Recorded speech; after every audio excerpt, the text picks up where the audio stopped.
With true crime literally everywhere you look, I mean, totally ubiquitous, why do only a certain set of series and shows actually crack through? Tonight, an A-list Hollywood producer, one of Google's top legal minds, and our very own Steve Cohen, a former network broadcast news TV producer for the CBS Early Show and Fox. They join us here on Surviving the Survivor to talk about what makes a killer true crime production. Welcome to the global phenomenon, Surviving the Survivor. Here's your host, Emmy Award-winning journalist, Joel Waldman. What's up, STS Nation? Welcome to Surviving the Survivor. This is the global phenomenon. I just got an email from Namibia.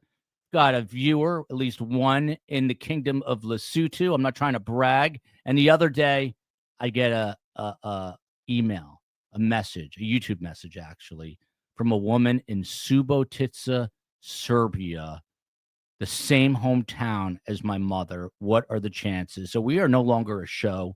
We are, in fact, a global phenomenon. If you have a problem with it, talk to Steve Cohen. Tonight, it is a special Thanksgiving episode. We're all a little loopy. We're recording this ahead of time, but we're looking at what makes a truly killer true crime production. Now, I don't have to tell you, there are thousands of documentaries, podcasts, probably too many. I'm probably one too many. Reenactments, streamers, influencers. They are pumping out stories every day. So why do only a handful really stand out? Here to join us in no particular order, you've got Steve Cohen, as I said, a former network booking producer. Steve is the human connector, knows everybody and everyone, and he's the man behind the best guests at Surviving Survivor. Next up, a Southern woman, a decent woman who does not deserve to be subjected to this, but nevertheless, she's going to be tonight. Natalie Levesque. She is senior counsel at Google. They happen to own YouTube, if you didn't know that. She handles YouTube's biggest celebrity endorsement deals. She has crossed paths with Mr. Beast, I bet. I don't know that for a fact. She teaches entertainment law at SMU. My wife, the COE, went to SMU. I was telling Natalie I just ordered a couple of SMU shirts for the family because mine got a hole in it. And she has produced 2 award-winning films, all while being an obsessive true crime junkie.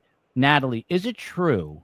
In your bio, it says you have not missed an episode of Dateline since middle school. Is this a fact? Yeah, that's a fact. I haven't missed many STS episodes either.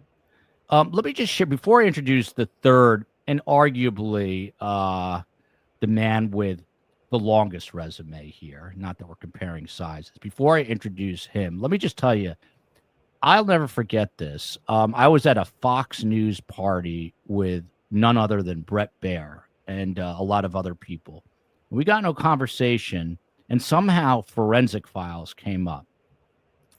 Brett Baer looked like a deer in headlights. He just looked very quizzical, and the reaction on his face was, who has ever watched or seen an episode of Forensic Files? And whoever that person is an idiot. It's a waste of time, inferring that he himself has never watched an episode of Forensic Files. And I think I've probably seen 33,000. I assume that you have also watched Forensic Files.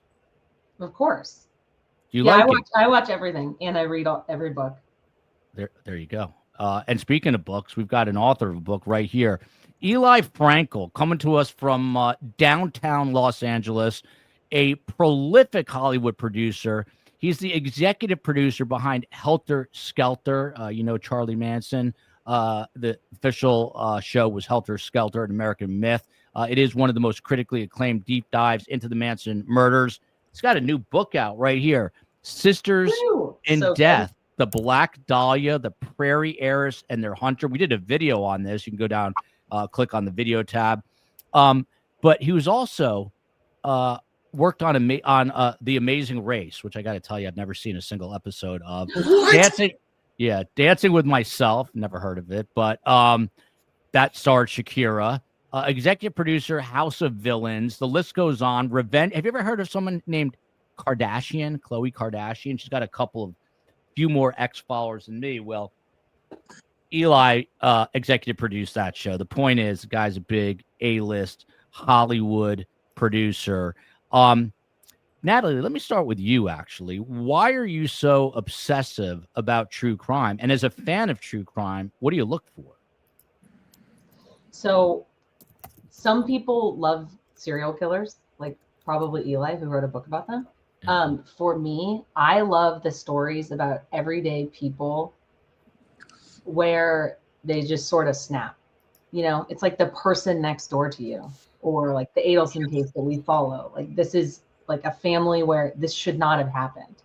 I'm less interested like in the sociopath who, you know, like the Idaho killing. So like Ed Gein, you're really like over Ed Gein because he's just like one of the scariest serial killers of all time. Now, does this worry? We know your husband as well. By the way, Natalie's husband is possibly one of the best film editors that there is in the world. Shout out to Damien. But does this worry Damien at all that you are so into true crime? Oh, he knows 100% that like I could get away with murder if I wanted to. You could. The problem is he's 250 pounds and 6'4". Wait, Damien is 6'4"? Yes. I had no idea. Wow.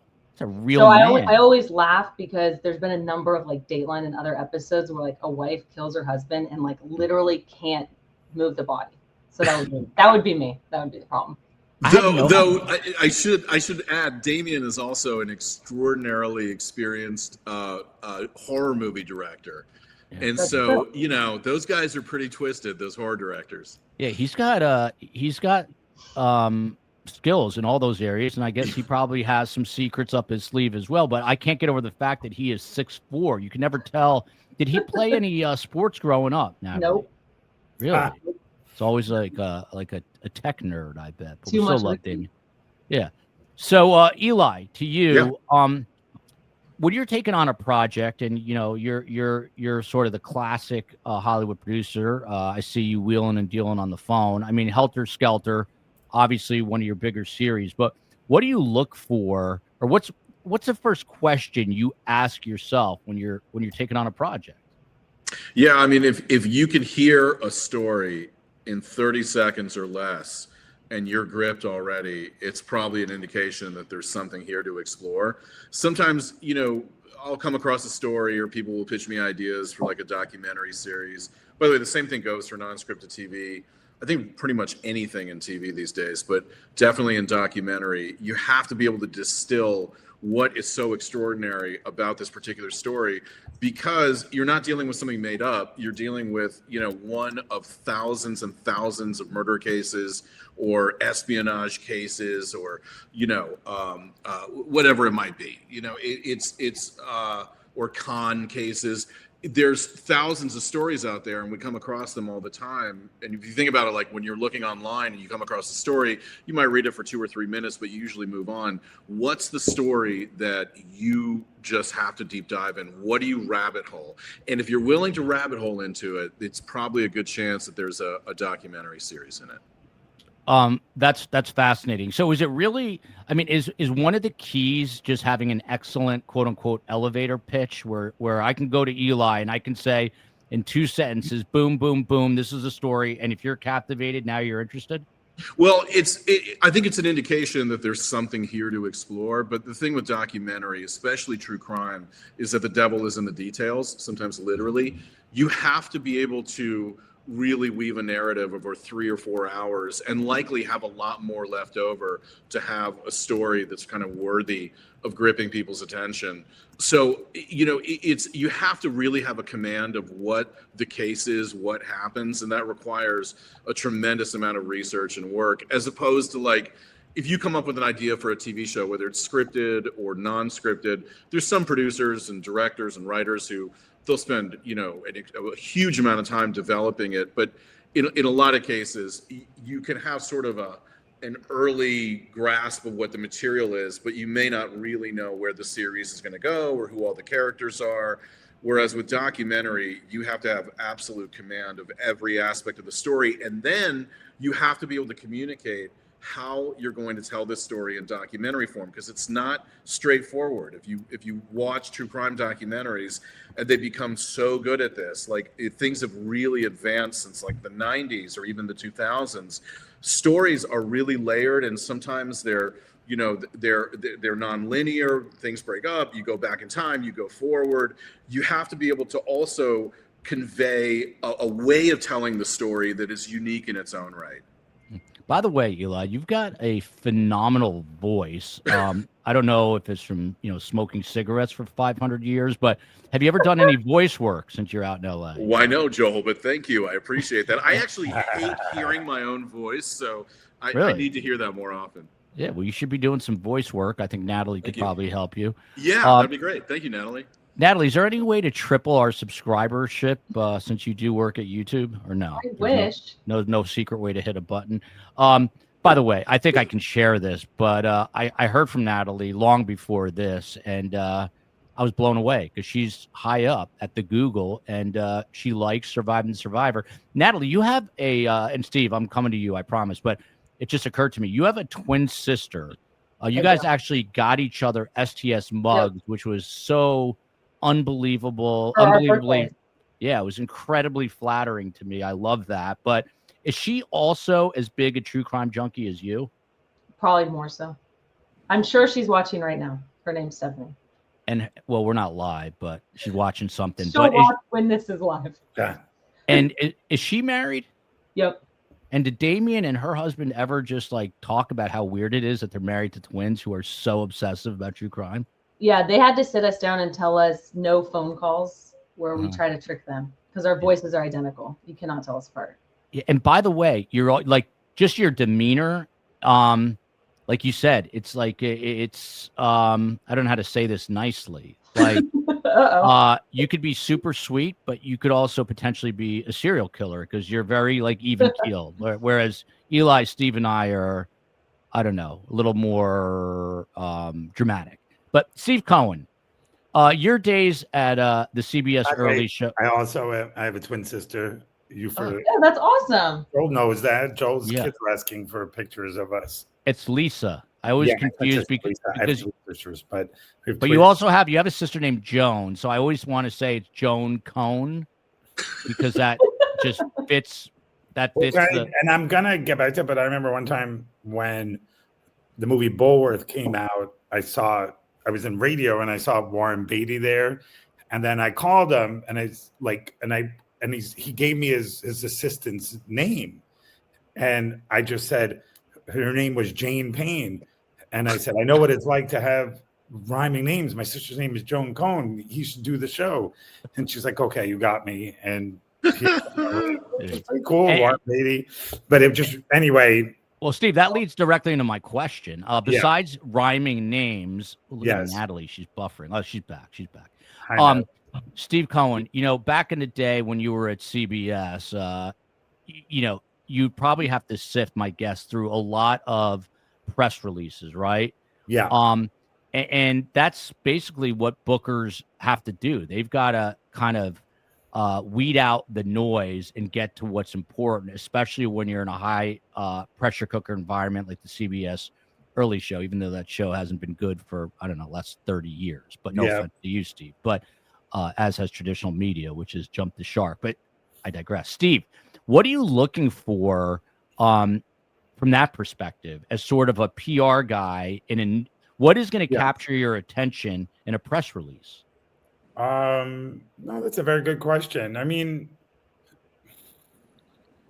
it has this je ne sais quoi, which I thought you were going to go somewhere else with it, but I think, and I need the Jeopardy clock right now. No, fine. But I'm just saying, because we got a lot of pitches, and I was always very responsive to people. I always wanted things to be a push towards me rather than a pull. And I wanted ultimately, like the best sports teams they select, they don't just recruit. And so I was pretty, I wanted to see everything and then figure it out. I think news is always about contacts and association. like, oh, something happened, about Cuba, then where do you go? And maybe it could be in Miami or whatever it is, or it could be, Arab American communities. You might go to Dearborn, or when there was a big Armenian community out there, like for stories, whatever it was. And I was able to kind of very quickly distill it. But I remember one time I was on a panel and there was a correspondent from All Things Considered, and we were talking to a bunch of PR people, and I was on the panel with her, and she kept saying, like, I don't want you to email me. I don't want you to call me. And I was like, well, you shouldn't call it All Things Considered. You should call it No Things Considered. And she got snippy with me. But I feel like you want to kind of have a lot of stuff, and you want to kind of have relationships with people. But I think a different question I was expecting to answer, no offense to your interviewing capabilities, Joel, was I always felt like, exactly. No, I always felt like a story, right, has the 4 C's, right? Like people talk about consequences, comedy, character, conflict, but I also think if things are remarkable, you remark about it. You're like, wow, holy moly. Like that's the aphorism in news, right? Dog bites man. It's not a story. Man bites dog. It's a story. If it bleeds, it leads. And if it's outrageous, it's contagious. I can go on, but I think, I think if it makes you kind of say, wow, right? Like when you look at it and you're like, and you're kind of wrapped with attention. It's hard for me to say particularly, there's things that have a shock value. I covered plenty of school shootings and weather situations. We would, as did you travel across the country, and there were certain reasons why it captured us, right? Like I did the John Benet Ramsey story, Elizabeth Smart. I was out in Utah quite a bit for that, and it's why, and I'm sure Damien is not here, could talk about like why the horror stories, what makes them scary, because you're like, if this happened to my daughter or my son or my child, or but I hope I did at least a decent job, and try to give myself a B, maybe a B minus. But ABC, you're in the top 3, so that's how I look at it. Your answer was a Ken Burns documentary, but I liked it. My TED Talk. Yeah. So Natalie. Yeah. From I know you're handling YouTube celebrities, which is why you don't handle me, and there's no offense taken there either. But just using your sort of true crime obsession and your other skill, which you're great at, which is being a lawyer for YouTube. What, in your opinion, kind of what makes, and now I'm talking strictly the true crime genre here, what makes like one case better from a legal standpoint as opposed to far riskier? Is there anything you're looking for hypothetically from a legal perspective when choosing a story? Yeah, I go over this a lot in my entertainment law class. Ideally, you're in a situation where someone's been convicted, because otherwise you have to use the word allegedly a lot, because they haven't been found, to have committed a murder yet. So something like the Menendez brothers, right? Like the appeals have run out, and so you can opine on things, that they committed it. And so it's a lot less legal issues. The more complicated ones, like John Benet Ramsey, which I know Steve brought up, like I know Netflix has passed multiple times on projects because the family is very litigious and we don't know who did it. Well, I have a theory, but technically we don't know who did it, right? And the family sues a lot. There's a case. Hold on, because you just gave a little. Do you think it was a family member or someone else? Yes, I do. Yes, I do. Fascinating. What? So every maternity, I have 3 children. Every maternity leave, I pick a case and I read every single book about the case. So I've literally read like 18 books about the John Benet Ramsey. So wait a minute. So you believe it was allegedly a cover-up by the family? I believe very strongly that it was John Benet's brother. And then the parents covered it up. And Here comes my lawsuit right now. Thanks, Natalie. Well, let me save you from it. I don't land there. This is my own opinion. What? I really don't land there. I don't think the family had anything to do with it, but that's another episode. Really, I lean towards the family, but that is a whole other show. Confirmed that the mom wrote the ransom note. Who did? The mom. The mother. Yeah. Mother By the way, Eli's drinking a regular Coke. I've been on this health kick. My Oh, no, biggest Coke Zero. Coke Zero. Oh, zero. That's my Yeah. biggest defamation, addiction. Eli. Defamation. Coke is my biggest addiction, and watching you, it's killing me. I'm probably gonna. Sorry. I'll keep it off camera. I'm gonna relapse everywhere in Yeah. I don't know about elsewhere, but in Miami, everywhere you go, you can get the Mexican Coke in the bottles, and it's it's the like best. it's like the crack. best. So good. Yeah, it's amazing. So good. So Natalie, just following up on that real quick. Yeah. Ellen Greenberg, like that's a case that's really close to Steve and myself, to our hearts. There really was nothing done on that case till this recent Hulu series. Is it because there's really zero resolution, no one ever convicted? The case was never There's investigated. very powerful people who would punish you. Yeah. So it just makes it more, complicated. And I was going to say Baby Reindeer is sort of true crime adjacent. Mhm. I mean, a judge just said that the person who played Martha, the real character that the story is based on, that's going to go to trial. So we're going to see what happens. Wow. Because Netflix wrote, this is a true story at the beginning of that series. Yeah. Wow. So, there are a lot of legal pitfalls. Netflix there were also lawsuits about making a murder. So, Yeah. But and I know, like, there was a rebuttal to Making a Murder called Convicting a Murder, which Daily Wire did. Joel had him on the program. Sean Reck did it. Also did White Boy and a number of different documentaries. And and this is something I defer to Eli and Natalie about. I'm wondering about, like, people want to tell a good story, right? So there's the old, like, don't let facts get in the way of a good story. And I think some of these documentaries, for various reasons, probably fall short, right? Like, they want you to believe a certain thing. Like, Making a Murder was criticized for either being too... It's sensational. It's That was pure sensationalism, Making a Murder. Right. It was absolutely genius. I loved it. Stephen Avery is 100% guilty. Yes. That's why the Wisconsin Supreme Court literally just upheld this year that he will be in prison for the rest of his life. Yeah. Natalie, by the way, how long does it take you to read a book? I feel like you read a book in like an hour. I'm a speed reader. So you are really, like, how long does it take you to read? Like, how long did it take you to read Eli's book? Yeah, Natalie. A day and a half. I just read Michael Connolly's most recent book in a day and a half. Sisterhood is so good. Now you read this in a day and a half? Yeah. And it's like I don't even. Eli's book, that was super duper. I mean, I read it very quickly. It was very well written. And Thank you. Yeah. Everyone needs holiday gifts. It's 341 pages. If you need a gift, Sisters in Death, the story of the Black Dahlia, go get Thank you. Right now. It'd be a good Hanukkah gift. You give it 8 times. Yeah, give it 8 times. Every day. Natalie, a day and a half? That's insane. That's amazing. That reminds me of Steve Cohen's, one of his favorite sayings: "If it's free, I'll take 3." Eli Frankel. If it's free, it's for me. So Helter Skelter, the story of Charles Manson, it's been told, ad nauseum, and that's a show that you executive produce. Yeah. So how did you decide to engage in that? And how did you make it different from everything else that had been previously told?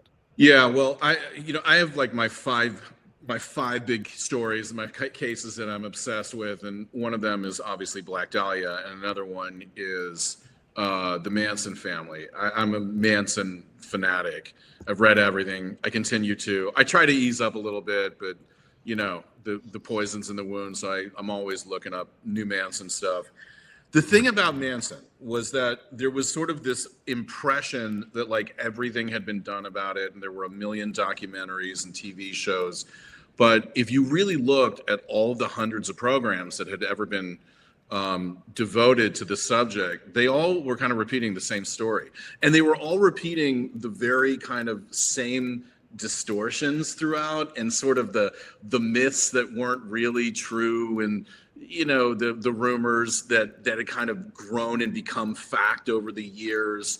And they all were like an hour, maybe an hour and a half, and they all had the same theory of why these murders occurred, which was predicated on Vincent Bugliosi's incredible best-selling, the Bible of true crime, Helter Skelter. And, at the core of Bugliosi's book, because it's at the core of his prosecution of the Manson family, is the theory about why Manson committed these murders, which is that he wanted to bring about the end of the world, the apocalypse, the Helter Skelter theory, and that at the end of this horrible apocalyptic event, the Manson family would rise and rule the world, and he would be sitting on the throne. And, I had read everything about this guy. I'd studied him for a long time. I'd read everything that every Manson family member had ever written. I'd actually called people up who had been involved in the story, and actually a couple former members of the Manson family. And to me, it was like, there is so much more to this story that's never been told, especially with regards to why these murders occurred. And the story behind it is actually much more, let's say, terrestrial. Like it's twisted. It makes no sense, but Manson had very specific reasons why he ordered the Tate LaBianca murders. And they are in some ways contrary to that very popular Helter Skelter apocalyptic revolution theory and all the events that led up to the murders. And it required a devotion of, a few hours. We needed multiple episodes to do this. And thankfully, the amazing Michael Wright at MGM Epics, the top executive over there, the head of programming and everything, he got it. He understood that this was a really layered and dense story and that we needed to devote real time in order to be able to tell it. But in and of itself, that completely, I think, rewrote a lot of the story, at least on screen. You could read 30 books and get bits and pieces of the whole story. But if you're not, into reading 30 books over the next 2 weeks or something, I think the series did a really good job of distilling all of the most important points and the events leading up to the murders. And yeah. Eli's like, he's like the intellectual in Hollywood. He kind of intellectualized a lot of this, whereas I don't know. That doesn't say a lot about Hollywood if I'm the intellectual. That's it's not good. He puts a lot of thought into it. So you heard Eli mention Helter Skelter is kind of the Bible of true crime. I just had to look it up. Eli, how many copies of Helter Skelter do you think have been sold worldwide? The final figure that you have is from 2015, by the way. Oh, I have no idea, actually. Give me a guess.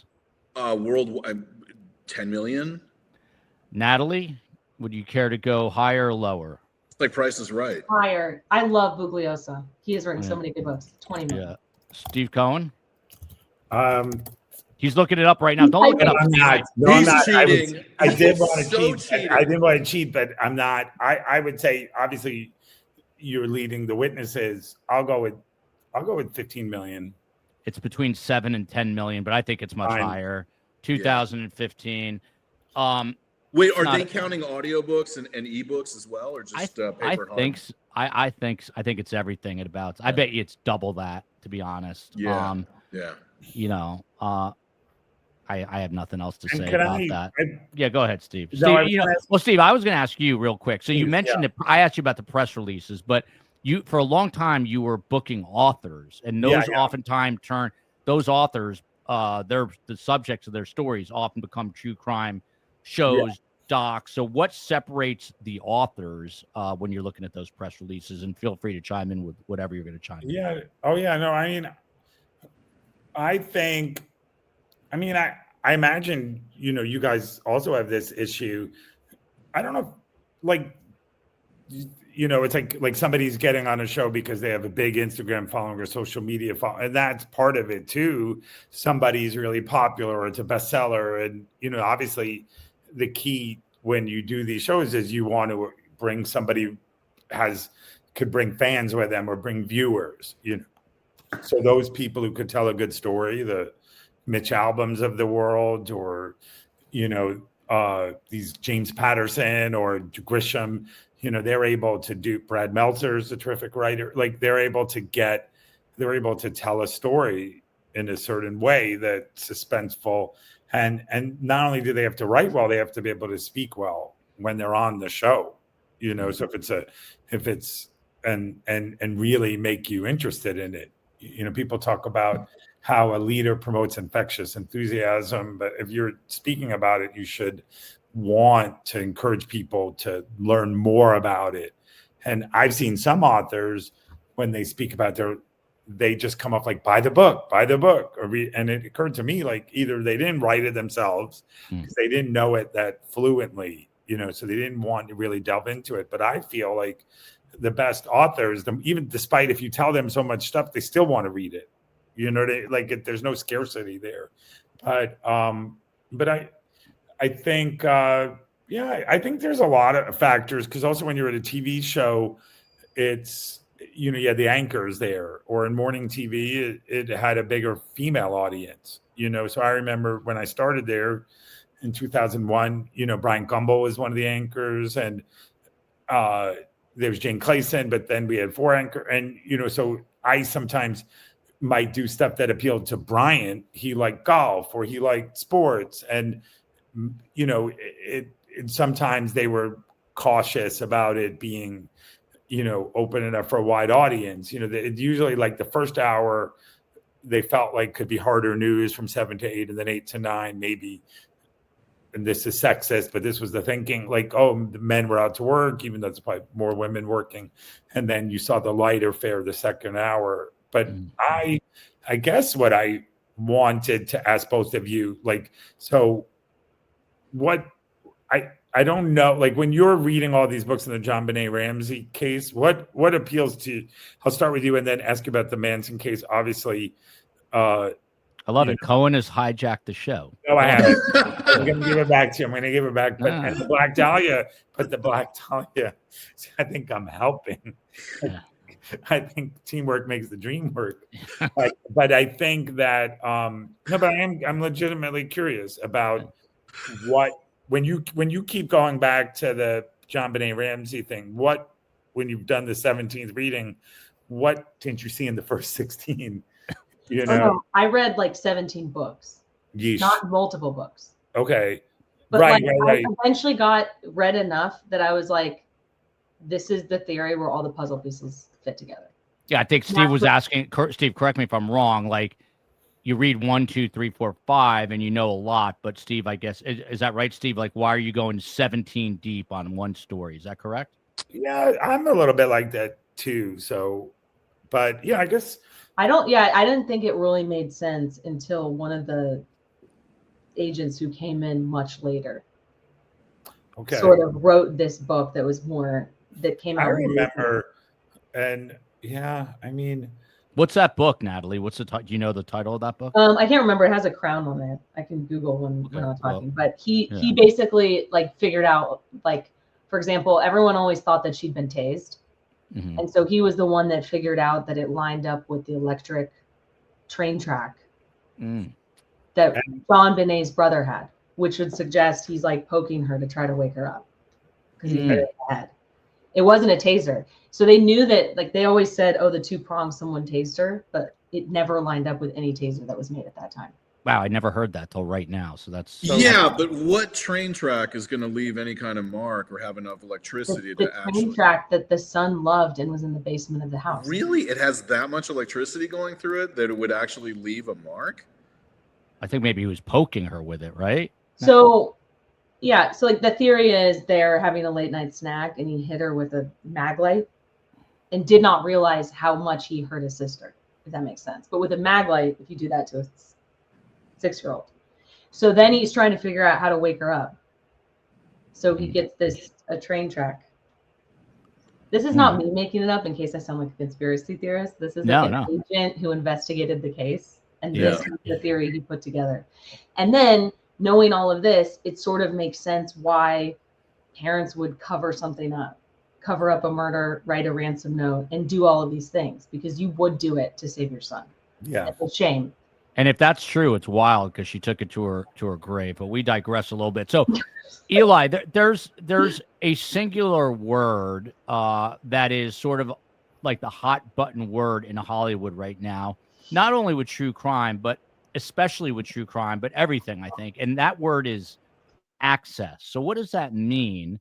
when you're trying to pitch a show, true crime show, and the first question is, well, do you have the access? What does that entail? Right. So, documentaries have really developed in the last 10, 15 years. I mean, not, by the way, that doesn't mean developed everything in the right direction or a positive direction. I'm not criticizing the form, but when I say developed, I mean just evolved. It's changed. I think things were a little bit looser 10 or 15 years ago. It also led to some pretty extraordinary projects with things being looser. But in today's marketplace, what the streamers and documentary buyers want is they want to know who is telling the story. You can pitch out the most compelling true crime narrative ever and have the most beautiful reel and deck with photographs, and your story structure is second to none. Like, you've cracked the way to tell this story with a structure that is so unique and different, and that's amazing. And you're a great pitcher, and they're so, the executives who are hearing the pitch you've captured them. They love it, and that's a great moment. But the thing they're gonna ask, that their bosses and their bosses' bosses are gonna ask, is who's telling the story? What's the point of view? And do you have them signed up? Because again, you could have the greatest story ever, but if you don't have any of the main players signed up, you're essentially doing it from, a third person point of view. You're just telling a story. What the documentary buyers today want in the marketplace is to have that inside first person point of view. I walked through the door, I didn't see anything, and all of a sudden I saw the bodies. And then I thought, oh my God, they're going to pin it on me. So that's why I called the police an hour later, because I was trying to figure out, how do I not make it look like I did it? That's what they're looking for, is that personal point of view, because they want to take you inside. Now, I actually feel that is a little limiting, because there's a lot of great stories that can be told without necessarily having all of the main players or a lot of the main players involved. And there have been some tremendous documentaries that tell incredible stories that don't have necessarily like the 2 or 3 stars of the story in it. But it has become incredibly important. I think that streamers want an emotional connection from the viewers. They want them to be gripped. And in order to do that, you have to have the folks who are directly involved in all the events to be there. So that's what they want, is they want access to those main players. And it's your job as a producer or a director to go out and get them. And that's a task unto itself. And so just from a practical point of view, if Eli Frankel goes down a rabbit hole, I just happened to watch, it's on Netflix and trending right now. I think it's called the Karm murders. Guy. That's a good case. Yeah. I mean, if you go down like the Karm murders, and I'd never heard of it prior to Netflix, but let's say, Eli, you stumble across a case that no one's really heard much about. And I'm not saying that people haven't heard about that case, but I hadn't, which isn't saying a lot. So you stumble across that, and you go down this rabbit hole. From a practical standpoint, if you can't get family or, forgive me, I forget his first name, the 18 or 19-year-old who's at the center of the story, who they did have in the documentary. If you can't get those people, do you say, okay, I'm just not doing this?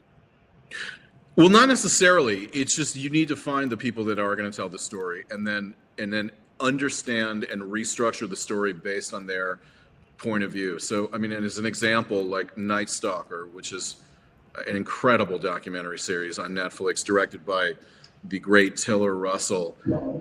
There's really the story isn't predicated on the voices of the victims or the victims' families. It's really from the point of view of Carrillo and Salerno, the 2 sheriff's office investigators who were in charge of that case. And what Russell does in there is, rather than just make them the grizzled, tough cops who were, we found a shoe print and a cigarette and then we went downtown, they're telling their personal stories and how the hunt for the Night Stalker ended up personally affecting them. And Carrillo's wife had to move away because they were so afraid the killings were right in their area, and they knew that Ramirez, they didn't know his name yet, but the killer was aware of them and who they were, and and later on it turns out he was kind of a fan of these 2 investigators who were going after him. What what Tiller Russell did there was to pivot the story around that point of view. And so, you know, obviously he didn't get Richard Ramirez. He was dead by then, but there wasn't like some unknown, never before seen footage of Ramirez in an interview where he confesses and he tells you everything he did. That would be a different documentary series. And then you would do, you know, Inside the Mind of Richard Ramirez, and it'd be much more about him. But Night Stalker is really about the two investigators and what they went through in the hunt to find one of Los Angeles's most notorious serial killers. So in a sense, that series didn't have complete access, but the access it did have, it built a really compelling story around. That's a phenomenal point. This sort of has nothing and everything to do with what you just said, but I'll never forget. I was listening. If you guys remember Jeannie Most, she does all these like human interest stories on CNN. Yeah. And she once, I heard her speaking publicly, and you know, in news all the time, you've got to go out and get MOS, man on the street, or WOS, women on the street, you know. And she said, don't look for like the regular person. Look for the, she would make the example of like the older lady with red lipstick smeared across her face with makeup, you know, like like a real character. And like Gladys from Weapons. Yeah. Right? So I mean, that's when I was working in news, I would always try to find kind of the characters, because even if you didn't have sort of the main characters of this, and I'm talking like whether it was a fire or shooting, if you didn't have, you know, people involved who saw it, but you had these peripheral characters, you could tell a really good story. And I think Eli's sort of suggesting that with Night Stalker, but that begs the question too for all of you. I mean, Eli, what is, if I have to put you on the spot, what is your favorite, I guess, true crime doc or docu-series of all time? Do you have one? You know, I really don't, but I mean, there's certain doc series that I think are tremendous, like Wild Wild Country, which was such an important, that documentary, which came out after Making a Murder, was really the first time Netflix had aired a very glossy, beautifully shot and sort of condensed three-parter about a pretty complicated subject. And in Wild Wild Country, you can see the basis forming for all the Netflix documentaries that would come after. It's like the template, and it's a really beautifully told story. And again, the access in that documentary is pretty extraordinary. They actually got, you know, Sheila, whatever her name was, that one of the four women that was, you know, right under Bhagwan Sri Rajneesh, but the ones who, this kind of cabal that really ran the cult. And they did an interview with her. I think wasn't she in Europe or something at the time? Like, she couldn't step foot in the United States, but I mean, she is the bad guy of the story, and they still got her for an interview, which was pretty extraordinary. But I love that documentary, because you can tell it's Netflix really beginning to find, and the Way brothers too, the directors obviously, but really beginning to find its footing in how to tell these stories in a way that is dramatic, that doesn't just feel like old school documentary, but rather feels like almost like a scripted drama. Very interesting. Natalie, to you, do you have an all-time favorite true crime doc or docuseries? That's so hard. That's like asking who my favorite kid is, because I watched so many of them. But recently on Netflix, I really enjoyed Unknown Number, which was the catfishing murder. Oh, yeah. Because of the twist of that one. I'm sorry, I don't mean to interrupt, but I have to say, if anybody hasn't seen it, if you watch that, the first 10 minutes alone, the whole series is great, but watch the first 10 minutes. It is a masterclass in editing and music and storytelling, story structure. It's brilliant. Are you talking about the Unknown Number? Yeah. Oh yeah, I remember when I texted you about it. I was like, I love the titles, like I love it. Yeah. Oh, was that you? I forgot. The twist. Yeah, and obviously the twist is incredible. I was like, Eli, you have to watch no, you're right. Okay, now I remember. Yes, you know what's crazy? I know I watched it and I can't remember I just can't remember anything. I don't want to ruin it for anyone who hasn't seen it, so I don't want to ruin the twist, but like I remember the twist. I remember the twist was insane, but I think I also might have early onset dementia, which I really hope I don't have. But Natalie, back to you with a question. I mean, is there some sort of legal precedent or advantage when you're picking a true crime doc? in terms of focusing on the victims over the perpetrators? Is that something that goes into the calculus of great true crime doc making?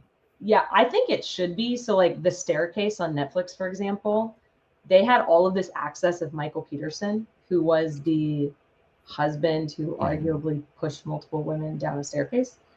And so like there was a lot of flack there because Netflix really didn't give a voice to the victim or like the other side of these crimes. So I wish there was more, but unfortunately, I just don't think it's always that compelling or interesting, right? Like Dateline, it's always limited to the person lit up a room and then they end with, we will always remember them. And I feel like, unfortunately, you don't get to delve into that. Hey, Natalie, how do you discern? I mean, what is your differentiator between Keith Morrison? By the way, I have a cutout of him and my mother in the studio. Between him and Josh Mankiewicz, who do you prefer, those two? Oh, I think they're both great. They're both so different. I love Josh, how excited he gets about stories. Like he was great on the Adelsons. With Keith, it's just like you're listening to all-time great. As the sun sets over the Utah mountains, blah, blah, blah, blah, blah. Like he could read anything and I would listen to it. He's unbelievable, man. He really is unbelievable. You know, I think if you go back like 25 years or whatever, maybe he was looked at as a bit of a caricature, but he's like grown into it in such, because I think he was like a DJ and he's from Canada originally, but that dude is the goat of all goats. Steve Cohen, do you have, number one, a favorite all-time true crime doc? And then I've got another question teed up for you. Yeah, I liked recently, well, I guess it was from 2020, the documentary about Chris Watts, the family next door. That was great. Oh, yeah, that was well told. That's 5 years ago already, Steve. That's 5 years ago. No, but the doc was more recent, right? And that was, they used home videos, right? Yeah. And there's no interviews in it. They literally just use the footage to tell the story, which is extraordinarily difficult. It's brilliantly produced. Yeah, by the way, Soledad O'Brien just had a doc on Netflix about the woman, what's it called? Like Good Neighbor, where she, or something around Good Neighborhood. Oh, so good. It's perfect all neighbor. Perfect neighbor. And it's all body cam. That was It's great. I don't think so people hard realize. Yeah, I was going to say, like, I used to try to tell stories in news, which is a minute 30, standard news stories, a minute 30. And I used to tell those, I tried as often as I could to just use sound with no track, no narration. Yeah. And in a minute 30, it's next to impossible. I cannot imagine how hard that is for an entire doc. I mean, the amount of people don't realize, I don't think, how much you have to screen and, find sound bites. Time codes. It's a real process. But Steve Cohen, we're talking about victims versus perpetrators, and one of the things you're very good at, Steve Cohen, is approaching victims' families. So how do you do that in an appropriate way so you don't lose the project? Because you could go up to a victim's family and completely lose your story. And I used to have to do that a lot, and in TV it's very competitive, and I remember there was this one time in 2003, remember in the second Gulf War, there was a Marine killed in Baltimore. So I went to the house and you see the dad who's, was so distraught, and the mayor of Baltimore was there and all these people were there. And I remember calling one of the anchors, because you would ask the anchors, do me a favor, call and say we're interested, and maybe their star appeal would matter.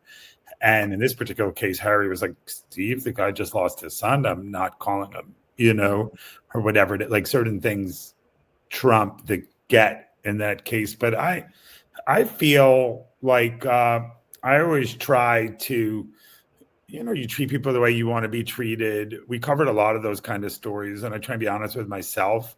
I remember when I started at the early show in 2002, there was this fire at the station place, and it was a heavy metal band, and 96 people died. Yeah. And I remember one of the producers were from Dateline, and she in Rhode Island, right? Yeah, Rhode Island. Yeah, and terrible. I went there for that, and Terrible. And I met a lot of those people. And one of the producers there was like,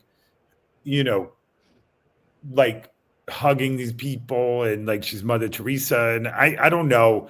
I feel like, of course, you want to have a degree of humanity there. But I remember at the time being taken aback because there's like, I think that you definitely want to be compassionate and recognize that you want to tell their story and that you're going to tell their story in a good way. I always tell Joel when we do this, like, we want to be useful to people. We don't want to use them. We want to treat people the way you want to be treated and kind of respect their wishes. But a lot of people handle these situations differently. We see this every day, as do, I'm sure, Natalie and Eli, where any story, pick a story, like it could be the Princess Diana story.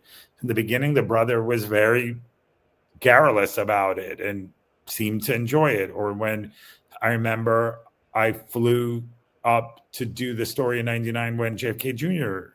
passed, and some people who knew him casually embellished their friendship or wanted to talk and be on TV. I think different people are different with it, and I'm not judging them the same way. You can't kind of react to how people handle grief, but I think ultimately, right, you should treat people the way you want to be treated, and extend the offer to them if they're interested in speaking.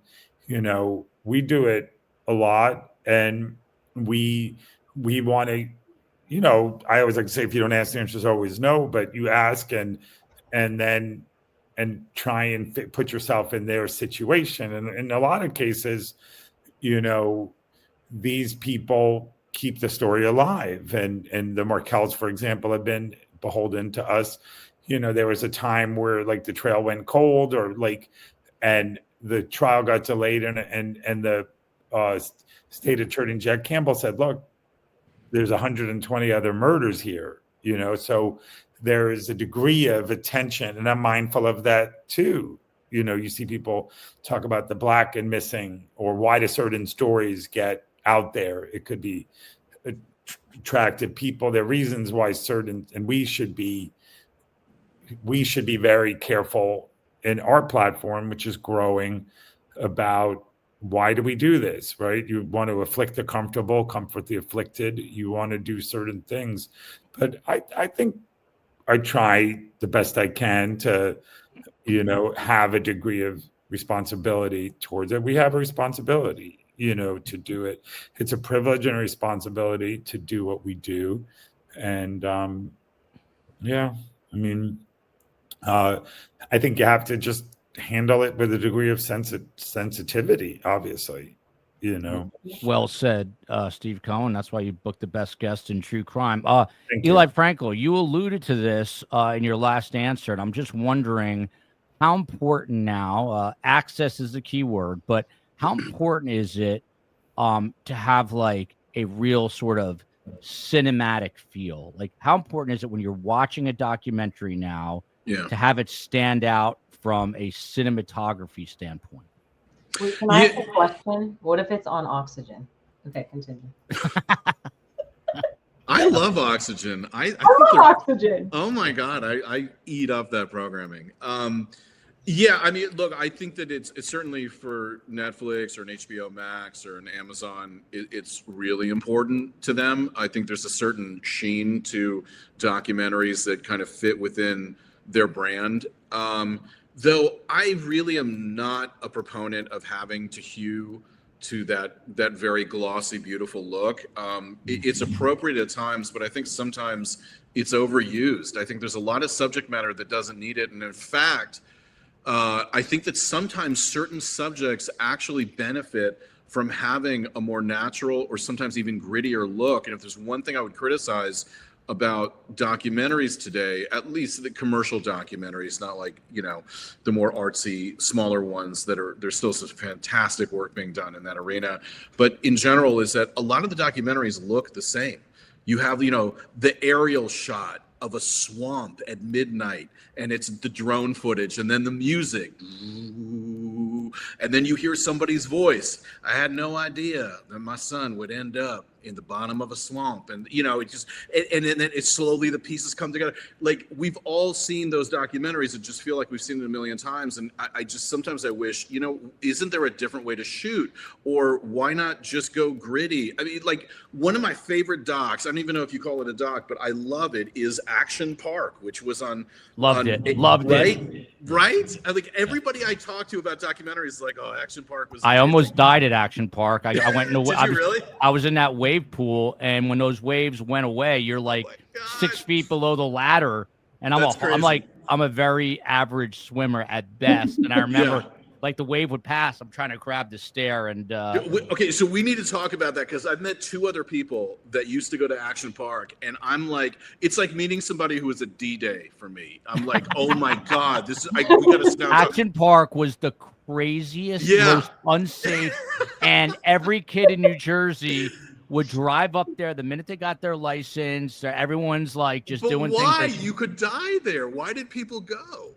I'm shocked I don't know anyone personally that died there, but I literally became very close to dying there that day. And like, there's 48,000 people in that pool at one time. Like, no one knows, like, you're struggling. No lifeguards. I mean, then you have the alpine slide. I mean, that's great, but that's kind of what makes Jersey. Right, but remember, the dock itself looked, I mean, I hate to say this, it looked terrible. It was horrible. Like VHS, and the footage they had was like from an MTV special, and they kept repeating a lot of the shots because that's all they had. Nobody ever shot footage there. And by the way, this isn't like in the 1920s, it's in the 80s. Yeah, it's in the 80s. Like, nobody thought to shoot any footage. Anyway, I love Action Park. I think it is such a romp. It's so fun, and it goes to show also that some documentaries can be a little lighter, and there's even true crime cases.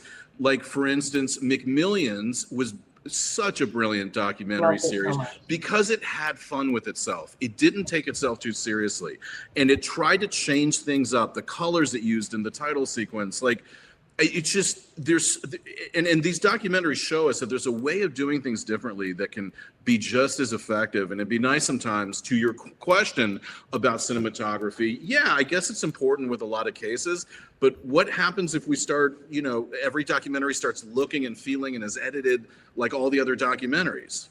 Yeah, and by the way, you want Action Park to look the way it did, which is like Jersey trailer trash. Right. If it was shot the way that, like, every other glossy Netflix documentary was done, it would be completely inappropriate for the subject matter. I could leave my house for no joke like 3 days in high school, and my dad would not even know. And today, like, I live on a quiet street. I'm afraid to let my kids shoot hoops out front, and they're like tethered to the house.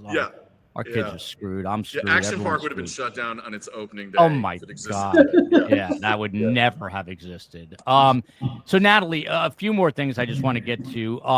When you're talking true crime, there's opposing views, there's recollections, there's new information that comes out. From a legal standpoint, how much of an issue is that? If you're talking to a character, and by character I mean someone who's part of this documentary, and they drop some sort of new bombshell that you might not have verified through law enforcement. You don't know if they're telling the truth. What do you do? Yeah, I mean, you have to vet everything. Like Dateline, every single line that has been read has been vetted and verified by attorneys. Kind of like, your background's in journalism, so is mine, right? Mm-hmm. So it's one thing if someone says an opinion or like name calls. It's another thing. Like, I know in The Jinx, HBO actually cut stuff down, also with Tiger King, where they're like, well, we can't verify it, so someone is recalling that this occurred. So what's interesting though is that there is something called in defamation. It's all about like hurting someone's reputation, and once you're convicted of murder, you kind of like, your reputation's so shot that you can't really tarnish it anymore. So there's a lot more leeway given. If you're talking about someone, like if I'm talking about Harvey Weinstein, there's a lot more leeway given because he's convicted and like no one thinks he's a stellar guy. What if you're like all over the news, but then you're like, what if you're, I'm thinking of something very specific here, which I'll talk to you about off air, but let's say you're all over the news, and then, I mean, literally from People Magazine to CNN and you're accused of a crime, but then you're exonerated of it, then what? Yeah, then you have to be really careful because arguably you may not be a public figure. You're what's called like a limited public figure for like one thing, if that makes sense. But if your reputation is sort of dragged through the mud, you're associated with something, ex post facto, like after the fact there, you can go after, People Magazine. 100%. So who was the guy who was acquitted? He shot someone during the like riots, like in Wisconsin. Oh, I'm blanking on his name, but I know. So exactly. I mean, he got the little pudgy guy. Yeah. So like he was exonerated of murder, right? And he went to prison. Yeah. And he got multi-million-dollar settlements from all of the news stations. Yeah, I'm blanking on his name. Kyle Rittenhouse. Yeah, Kyle Rittenhouse. So that would be an example of someone where, I think people were too careless and jumped the gun on that. I understand why, because of the climate and everything that was happening at the time. But unfortunately, like he's not a public figure, right? Like a public figure would be someone like the president. Can he come after me for calling him the pudgy face guy or no? Is that okay? You should say allegedly. I don't think he is. I don't think he is pudgy. I think at the time he was a little pudgy. Really? Yeah. I would use another adjective. I get in trouble. But Steve Cohen, moving this right along, and you guys look like you're losing steam. I go an hour and a half every day, so I'm good. I'm not losing steam. Yeah, all right. Okay. Steve Cohen, AI. It's like the word that everyone uses now, and I was just listening to a report the other day saying that something like 20 million jobs will be lost, and a large number of them will be in the content creation industry, because even as we speak, the number one country song was created by AI. Looking into your crystal ball, how do you see this affecting the true crime genre? Is this going to be an issue for the Eli Frankel, for the creative minds of the world? Is Eli now going to have to not only deal with executives, but deal with this? I would say it's a tool like anything else, right? Successful people embrace change. And I feel like Eli and Natalie are ahead of the curve there. And you just have to embrace whatever comes out there, with it. I think, like they've always said, these advances will make you lose people. And I think there's always room for creativity and incorporating it into other things. But I've noticed people use AI all the time, right? Every day. Yeah, I don't know. Elon Musk, every day, he says that in the next 10, 15 years, the workday will be 2 days and everybody will have a lot of money because of AI. And it sounds pretty damn good to me. But I always feel like I'm not sure about that. Hard work never killed anybody, but why take a chance at being the first casualty? I also heard a statistic like 40% of kids between the age of 20 and 25 are now making more money than their parents, which is fascinating to me. Really? I don't know if that's true, but that's amazing. Either as content creators or streamers, it's a different, when I was a kid, Eli, like, the rich people were like people who made like you had to be a certain age to be rich. Yeah. Now I go to T-ball in Miami Beach and there's security guards for guys that are like 35 years old. Yeah. Don't get me started on that. But Eli Frankel, since you say you have steam left, one of the things that's interesting that I don't know that people who are not in the industry truly understand, but it's a tremendous amount of work. And one of the things that you have to be sort of cognizant of is the structure, and revealing things and keeping it suspenseful. Is there a trick in your playbook for structure? I know, I'll just inject this as a news writer, as a guy, there's a phrase, in medias res, which means like sort of in the middle of the narrative. Like I would never write a news story in sort of chronological order, where almost every rookie or cub reporter is like, I arrived on scene and then the bag was stolen and then he chased the person with the bag. It's always chronological order. I would always like to start midstream. Is there some tactic that you use in terms of structure? I mean, yeah, there's a lot of tricks of the trade, if you will, but I don't think they're actually really that surprising or some like secret that really good directors, producers keep in their back pocket. It's just good storytelling. And if you think about it, like remember when you were at camp, at 13 years old, 12 years old, you'd sit around the campfire and a counselor or somebody would tell a ghost story or some terrifying story about a guy with a hook. He never starts out, or she never starts out telling you about the guy with the hook who was very upset with the world and wanted to get, his revenge. And the only place that he could get it was at the local camp. So you always start out with the campers, and then the guy with the hook, kills somebody and they don't know who did it. It's, you want to keep the revelations of what's going on and who is this and what their motivation is until later on, because it's the mystery of it. What's happening, who's doing this, why? Those are the big questions, and those are elements that have been part of good storytelling, especially with mystery thrillers, Agatha Christie. I mean, it's things change, but at the same time things don't change. And so a lot of the same tools that you would use in an Agatha Christie novel or some horror movie from 1942 are still the same ones that are employed in documentary series. Now, the difference is that everything has to be accurate. It has to be historically accurate. It has to be accurate to what happened. But how you divide up what accurately happens and how you reveal all those accurate, facts of the case and how they all come together is really the creativity and the art. And it's fascinating to see how different directors with the same subject matter will tell stories in very different ways. Eli, let me put you on the spot, and your answer will probably get me sued, but I have Natalie here to protect me. But I'm curious, and maybe you don't watch any of his stuff, and this is not true crime, but I'm just curious, but it is like crime-esque and thriller-esque is Harlan Coben, a Jersey guy. He's like, every book that guy writes is converted into a movie on either Netflix. Now I see him on Amazon Prime. The guy puts out a book as fast as Natalie reads them. Like every day and a half, he has a new book out.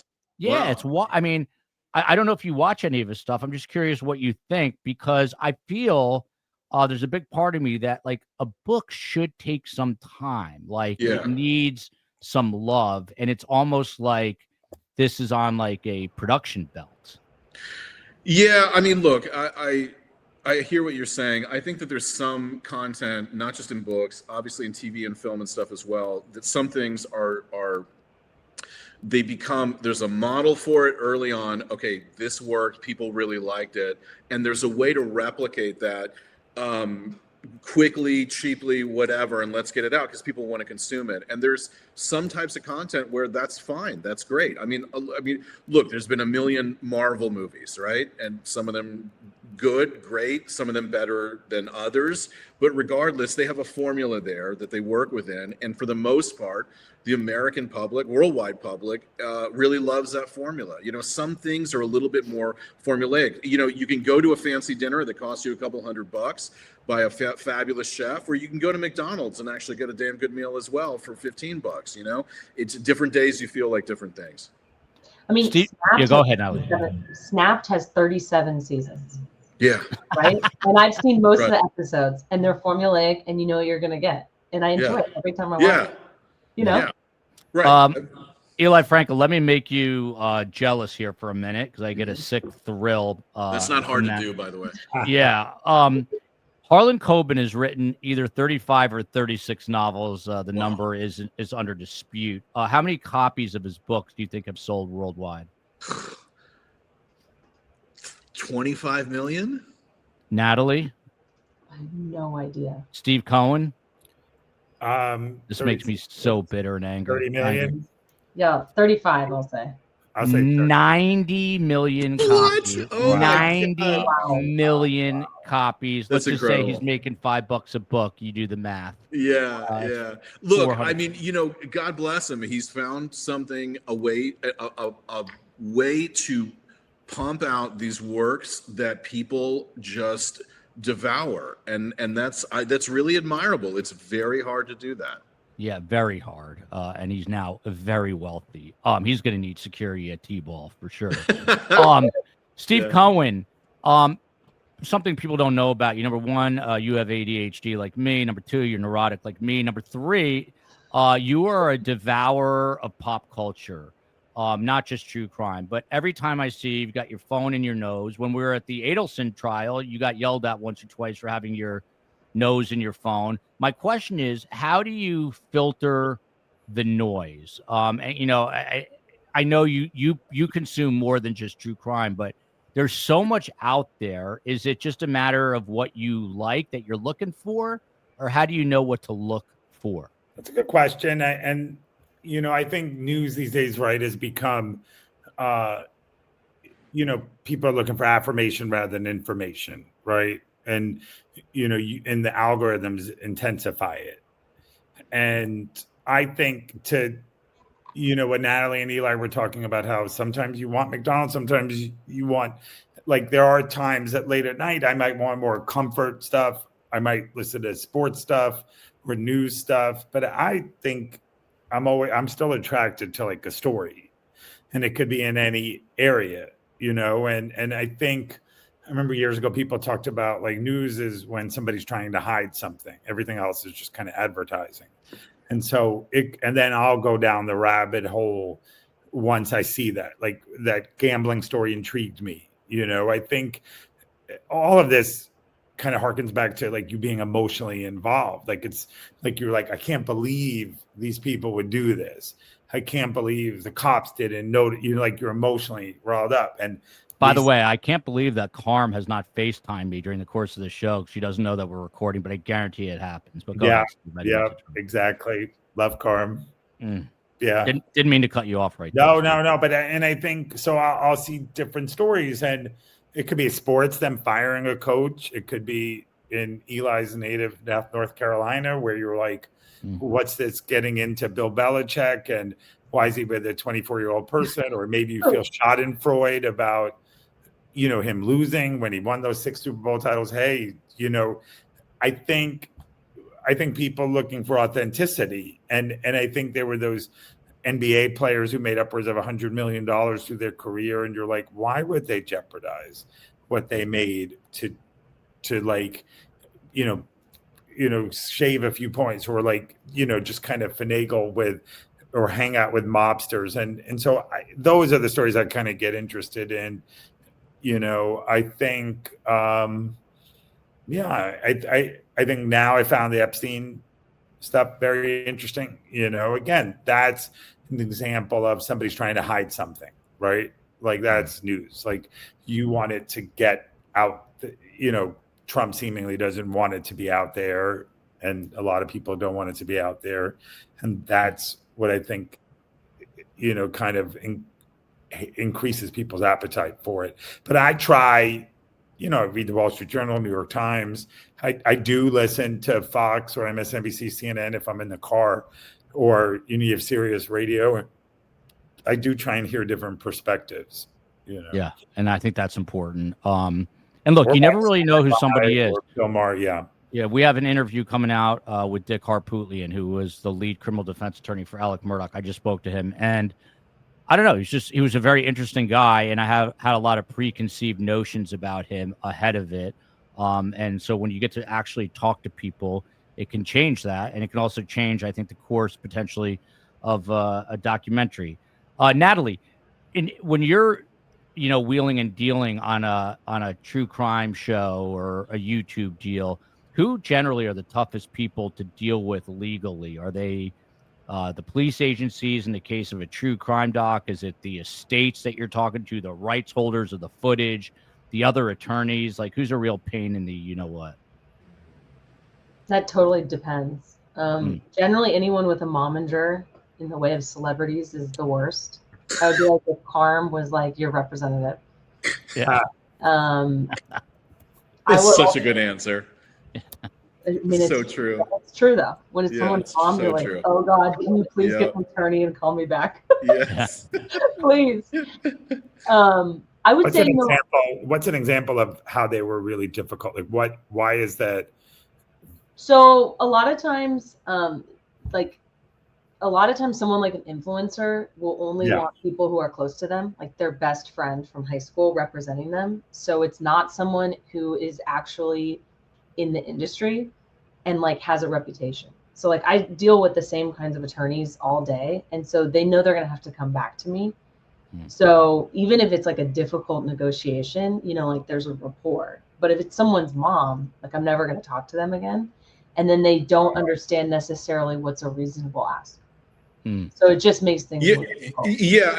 And Natalie, tell me if you disagree, but there's a lot of people who kind of, you want to make a deal for talent or whatever, or somebody writes something that's amazing. And there's sort of this, I think people sometimes come into the business thinking like, oh, Hollywood's going to screw me like they always do. And I'm going to make sure that I get taken care of. And they don't realize that there is a pool of money generally that's probably going to end up as a result of this project, and what's an equitable distribution of that, and let's figure that out together. But they're so suspicious of you the whole way, like you're trying to pull one over on them from Hollywood or something. Yeah, by the way, Natalie, Karm would be your toughest negotiation ever, I guarantee you that.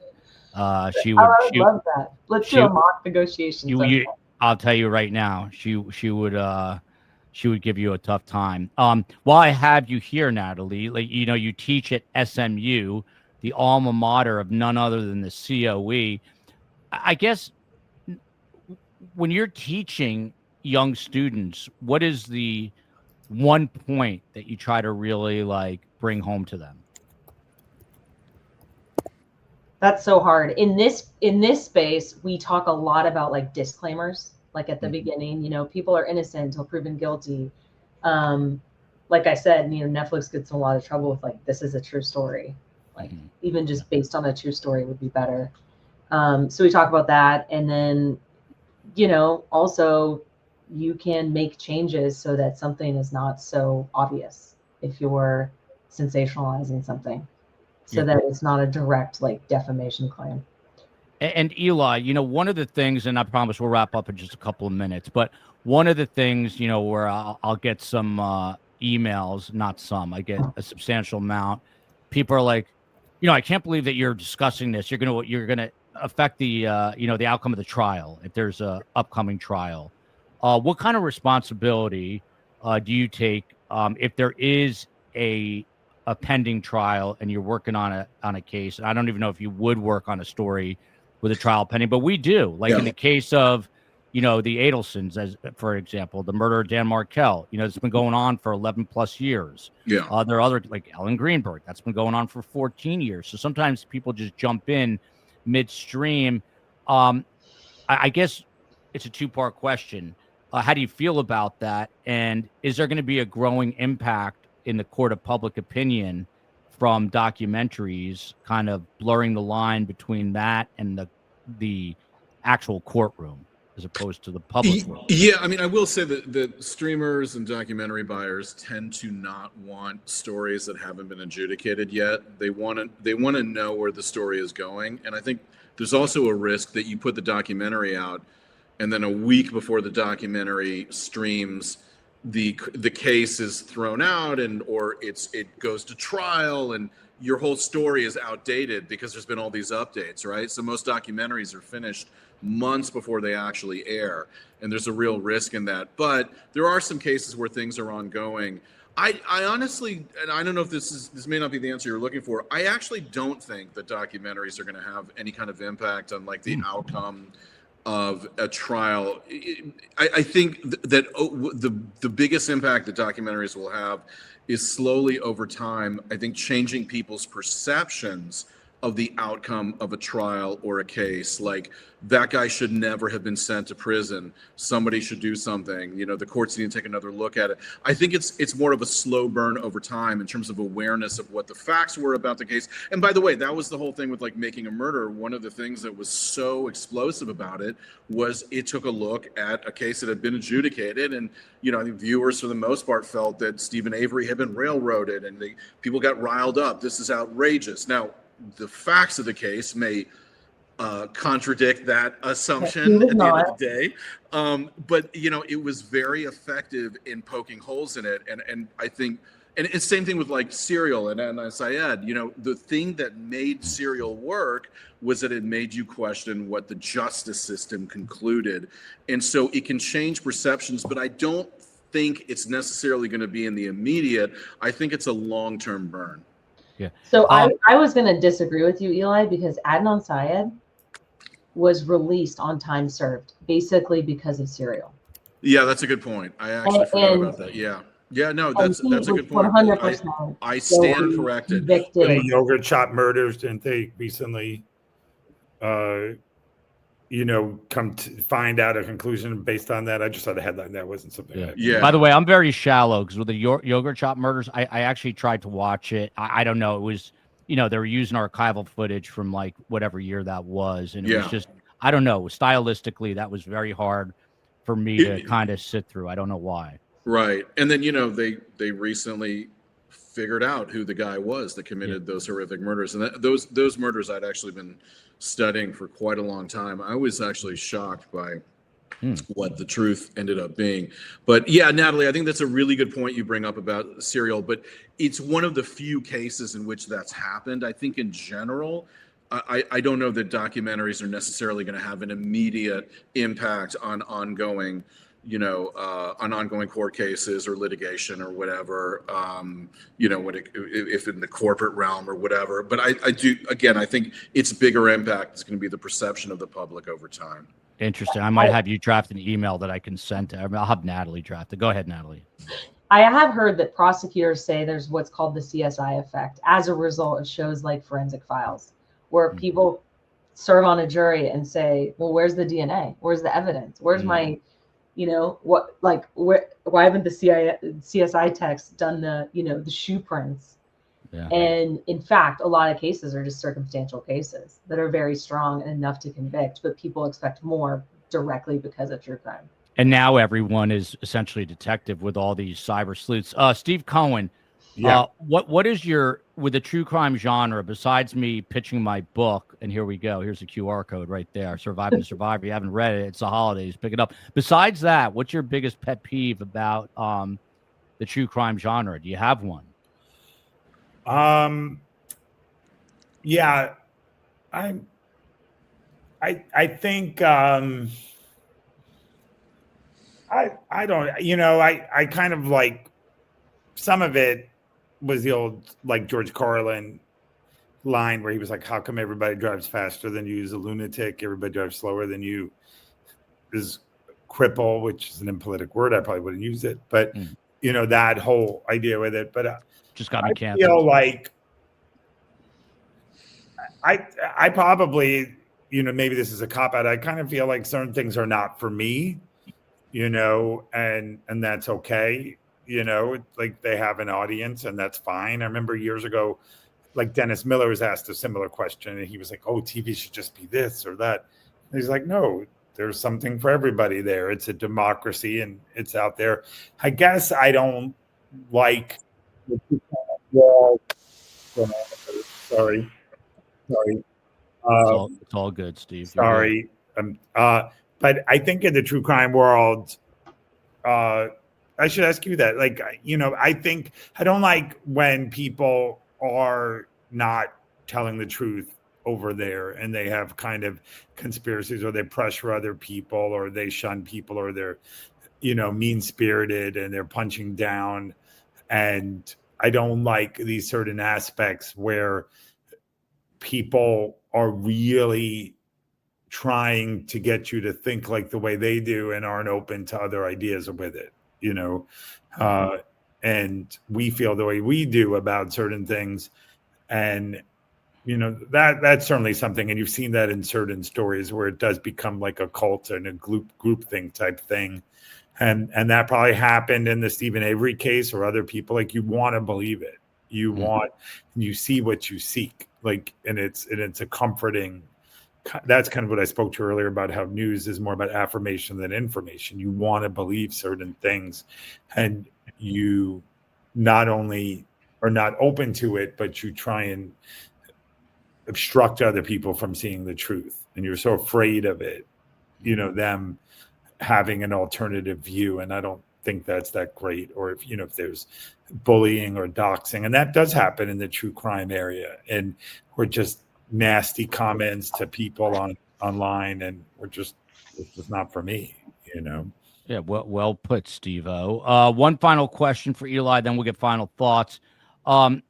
Eli, you're walking down the street in Hollywood, 23-year-old kid comes up, recognizes the great Eli Frankel, and says, Eli, I'm a huge fan of Amazing Race and all your work. What is your one piece of advice that you would give me? I want to have the success that you had. I'm the next generation. What do you tell that person? Oh God, don't go into TV. Stay away from television. You know, it's such a repeated phrase. This isn't very original, but it's so true. Is just have passion for what you're developing and creating. You know, in there's so many different ways of creating now, and there's so many ways of connecting with like-minded people. You got to care. You have to have real passion. It has to be one of those things that, like, if you want to go back to it, it's 11 o'clock at night and you have an hour left before you go to sleep, and that's the thing you want to get back to, then you're on the right track. By the way, I'm in my studio. All three of you, including Cohen, have better lighting than me. I'm always washed out. I don't know what is going on here. It's me, then that's bizarre. Then you know you're bad.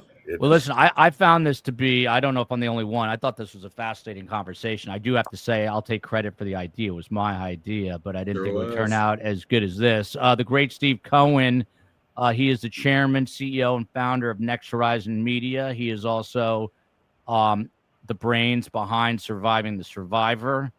And he has a twin sister. And he also has an other sister that rhymes with his last name, Joan Cohen. So the things that you learn for the shout out. Yeah, and his sister Sandra and Lisa. And I just saw Joan. I mean, I just saw Joel and Judah in Miami, which was really the zenith of my year. That's my son, for those who don't know. Handsome little guy. And because my nephew had gotten married there. Alex and Lily, congratulations. And congratulations to that. And I met, by the way, your nephew, who's a musical genius. And he says that he's going to score some Surviving. Do some stuff with him. Yeah, he's got the skills. He's going to take our opening Hava Nagila and he's going to true crimeify it. And then he's going to do that with a Star Spangled Banner. And that's going to be courtesy of Nate. Guy's a genius. Went to Oxford undergrad. I think I can say this. Now he studies music. And the guy's an absolute genius. I could tell from 5 seconds. But Steve Cohen, in one sentence, what makes a killer true crime show / doc, and your final thoughts? I think it should keep you emotionally involved, right? And it could be a sense of outrage, curiosity, and it should maintain it throughout, and it shouldn't fizzle. And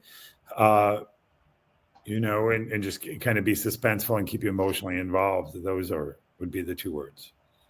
Natalie Levesque, she and her twin sister, the 2 biggest true crime devotees in the country. She has seen every Dateline episode, I believe, since high school or middle school. Her husband is not worried a lick because he's 6'4". And I've met Damien, and Damien's an interesting character. He works on horror movies. And my money would actually be on Dame. No, it would probably be on Natalie. If anything ever happened, only the kids would know the answer. Natalie Levesque, what makes a killer true crime show? And your final thoughts. Natalie is also an attorney for the Google, and I really wonder about this. I went to see your boss speak the other day, Eric Schmidt. He was here in Miami. He's only worth $33 billion, but the founders of Google are worth, there's a crazy static coming off there, but the founders of Google are worth like $217 billion, the guy that Elon cheated on with his wife. And I wonder if Eric Schmidt is jealous of whatever his name is, Larry and the other guy who founded Google. By the way, when I first heard of Google, however many years ago it happened, I was like, this is the dumbest name and the dumbest idea I've ever heard in my life. What is the purpose of this? And fast forward 25 years, it's the biggest company in the world. So, and how you make your money. Yeah, exactly. It shows you how. By the way, in 2011, I was at Fox 5, and you go in and you're basically a robot, and they say, well, you're going here today to cover this. And someone said, you're going to cover YouTube awards. And I literally don't think I'd ever heard of YouTube. I'm like, what is this? And I go to the corner of 11th Avenue and whatever, they're having some award show, and there was lines wrapped around the building. And I think, is her name Michelle Fan? She's like a makeup person, something like that. She Yeah. was one of the people. And I was like, who would ever come to see these people? And every one of those people now is worth like $300, $400, $500 million from whatever companies they started and being original YouTube stars. So again, it goes, and Steve and I at the time are working at Fox 5 thinking we're doing cool stuff. Yes. Yeah, and anyway, I totally missed the boat is the point. But what is the secret ingredient for a killer true crime show, and your final thoughts, Natalie Levesque? I think it has to be the multifaceted story that makes you just devour information and have to know more. I mean, I literally found STS because I went down the rabbit hole of the Adelsons. Like, the reason I downloaded TikTok was because I had to hear from the juror who was on the Adelson case, and I'd never had TikTok before, but I was willing to do that. And so I think that it's really like, it has to be the story and the characters that are in it. And, you know, and then you get to go on a journey. Natalie, can I sue Google? Because I keep hearing that my alerts are not going off, and it's driving me insane. I need to get to the bottom of that. I don't know if you're the attorney that I would sue, but She is. She's the one. I'm looking for a class action lawsuit. I'm getting riled up. I was going to stop and ask Eric Schmidt about this, but I thought it was inappropriate since he was in Miami speaking, and he has no interest in talking to me. But Eli Frankel is a gentleman and a scholar, by the way. Go out and buy this book, but buy mine first. Sisters in Death, The Black Dahlia. Eli Frankel literally has solved this case, America's most famous cold case. Helter Skelter, he executive produced it. He is an A-list Hollywood producer. Eli, what makes a killer true crime show / docuseries, and your final thoughts on this Thanksgiving weekend? Yeah, I mean, I think Natalie's exactly right in all those elements. I do think there's one other kind of secret sauce to it, is that the best true crime stories and documentaries tend to have some element of that we all share, something that's universal, that we kind of we rely on in life and in our world, and yet it's twisted, it's turned into something dark against us, which really plays into people's fears about what we can trust in this world and what we can't. So for instance, we were talking earlier about Unknown Number, the high school catfish.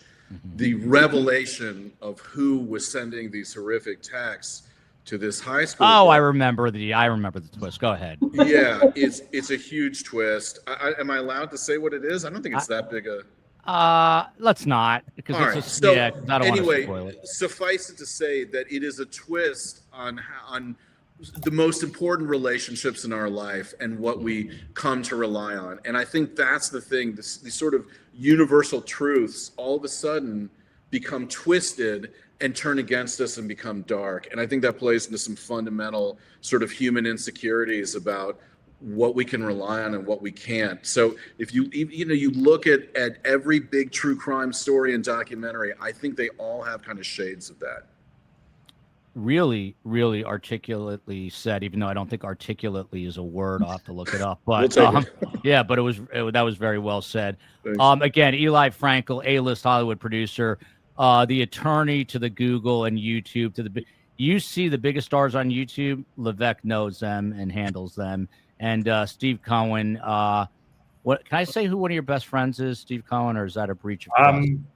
Well, I think it's a nice day to do it. Well, it's you, Joel. I mean, Steve Cohen, one of his best friends is former New York Knickerbockers center Bill Cartwright, former Chicago Bull Bill Cartwright. That's Steve Cohen. He has random friends, and that's what I love about it. I swim with the fishes, fly with the birds, but I will tell you that Bill just got inducted into the Chicago Bulls Ring of Honor, which is a big honor. So I'm happy for Bill. Bill has called me before with Steve Cohen. Yeah, he's had the chance to speak to Joel, and we should definitely do something fun with Bill. Yeah, Bill Mazel Tov on that. No, yeah, Bill, congratulations, Bill. Bill, I don't want to be competitive, but I'm in the Highland Park High School Hall of Fame, 96-4 in high school tennis. That's amazing. It's not impressive that you're in the ring of what is it? The ring of what? The Ring of Honor for Chicago Bulls. People like Michael Jordan are in it. And, but that's comparison is the thief of joy. And I hope we could do this again, though. With Eli and Natalie.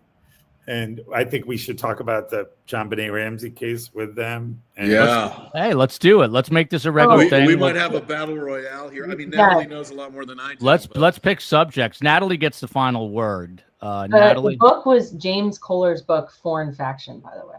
That's the what is the title? What's the title? It's called Foreign Faction: Who Really Kidnapped John Benet. Okay. All right, there you go. Now you have something to read besides. But my you have book, to buy Eli's book first. Yeah, Eli, and my book before you buy Eli's, buy mine. I'm sorry. But can I, as a lawyer, can I ask like that book, right? If you were saying like the Steve Cohen is pulling a Karm every time I try to. No, go for it, Steve. You remind me of my mom. I'm used to it. Like Karm never lets me rap. Steve, in high school, I'd be like, "Hey, didn't you forget to give us homework?" I was that guy. Steve, go ahead. But about as a lawyer, what do you think about that book avoided the litigious Ramsey family, and Linwood and all those folks over there? In this case, he was presenting facts and explaining what he found versus like definitively saying something like I saw. Speculating. Yeah. But let's do another show on John Benet. Let's do it. Let's make this a regular thing. I kind of love it. Let us know what you all think. STS Nation, I would say best guest, better community. Let us know. Drop us a comment in the comment box below. Email us, survivingthesurvivor@gmail.com. Don't forget to hit like, subscribe. And Natalie Levesque, she's going to work her magic. And we get back from Thanksgiving, we're going to have 2.3 million subs. So the community will grow immensely. Love you, America. Guest, stick around for 1 second. Love you, LA, Texas, New York, Florida, and justice for Dan Markel.